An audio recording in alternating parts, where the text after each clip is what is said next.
Lovely to see you this morning, Mr. Mughal. We're bringing it back to domestic matters and discussing the grooming gangs inquiry.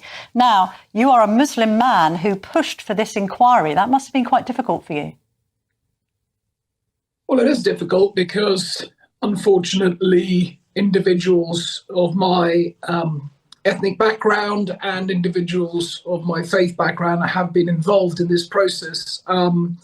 So it is difficult, but the reality is we have to be honest and we have to be transparent, and we also have to be authentic in saying what it is. And the reality is there are people here, as Baroness Casey has specifically mentioned in the report, that that culture and the background of individuals seems to be playing a role in the evidence and where it indicates that groups of people are involved in these activities. So we have to be honest and transparent and call it out to be able to stop these heinous acts happening and to bring justice to victims. Mr. Mughal, was there much in Dame Louise Casey's report that surprised you? I mean, many people said upon its publication that we knew a lot of what she had uncovered, but unfortunately many different people in many different authorities had turned a blind eye, particularly to the largely Pakistani nature of the perpetrators. Well, first of all, as you said, in answer to your question, did it surprise me? No. The evidence has been pointing for a number of years to individuals of Pakistani heritage who are more involved or inclined, as the evidence is showing, to be involved in group-related grooming activity. And so I was not surprised. The reality here is, I think many of us could see the evidence because of the number of cases and prosecutions coming through. And the fact that victims were saying that actually they were being groomed by a group of individuals, mainly of Pakistani heritage, and these voices were here for over a decade. So I'm not surprised. I'm deeply saddened, because how can anyone actively know that somebody is a child and then decide that they want to violate them? That is deeply, deeply concerning, and that brings up questions around the morality, the sense of morality of these individuals. And it's not just a handful. The sense of morality which seems to be missing and quite widespread in these groups of individuals, both convicted and those that may be going through the courts now. I appreciate that generalisations are probably best avoided, Mr. Mughal, but why is it mainly contained in the Pakistani community? Where are some of these abusers coming from? And how have they been able to establish in some cases, and I know Charlie Peters, my GB News colleague, has done a lot of work on this, a sort of geographical abuse network? Well, you're absolutely right. We need to keep away from any kind of stereotyping and go with the evidence, as you've said, Camilla. And the evidence is showing that in areas like Bradford, in areas like Rotherham, in areas like Rochdale and other places, these issues have been recorded and there are convictions. Why is this happening?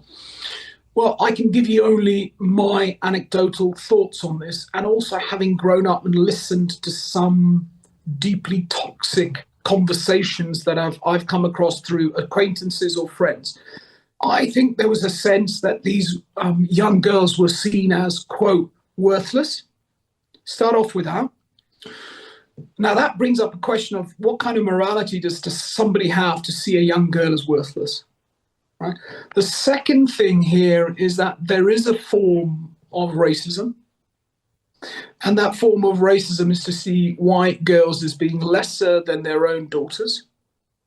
Let's call it out. This is the reality of what's happening, in my opinion. The third thing is opportunism, and the opportunism to basically meet their most carnal, disgusting needs.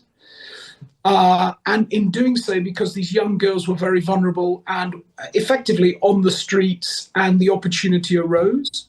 And I think fourth and last but not least, a sense of deep disengagement from wider non-Muslim white society. In other words, integration was non-existent. Yeah. Because if you actually feel and empathize for others who don't look like you, who are different culturally, who may be different religiously, if you can empathize and care for them as people that you want the best of, as you want for yourself, you wouldn't dare do what these individuals did. I was intrigued with you.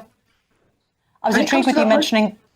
Sorry, Mr. Mughal. I was just intrigued by you mentioning Bradford there, because I was at a press conference with Kemi Badenoch and Chris Philp, the Shadow Home Secretary, earlier in the week, and survivors.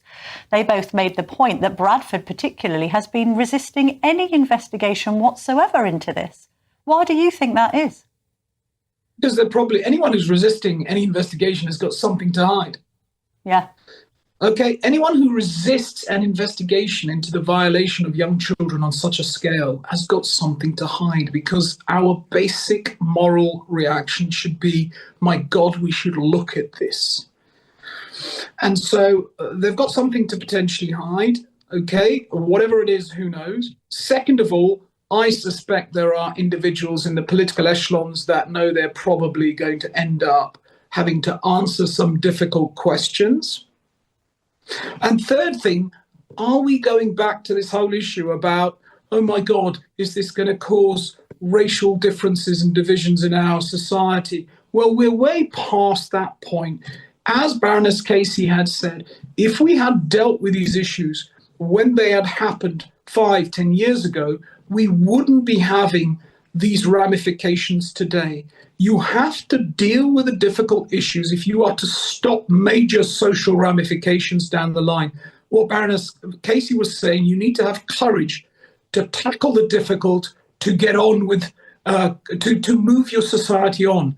And we're now in this position because all of these individuals who hit these matters saying, well, it could be racist, we don't want to talk about this, we are now dealing with major issues that are having ramifications up and down our country. Mr. Mughal, final question. Should faith leaders, Muslim community leaders, other prominent Muslims be putting their head above the parapet a little more and speaking as you have on my show today?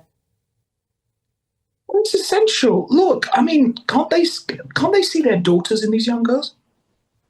Let's just put it as that. Can't they see their daughters in these young girls? It doesn't matter whose daughter that is. Can't they see their children in these young girls? And that's the basic question. And if we can't see our basic humanity in others, our sense of empathy with others, then we need to question ourselves. Yeah. Fiyaz Mughal, thank you very much indeed for your candour this morning. Great to speak to you.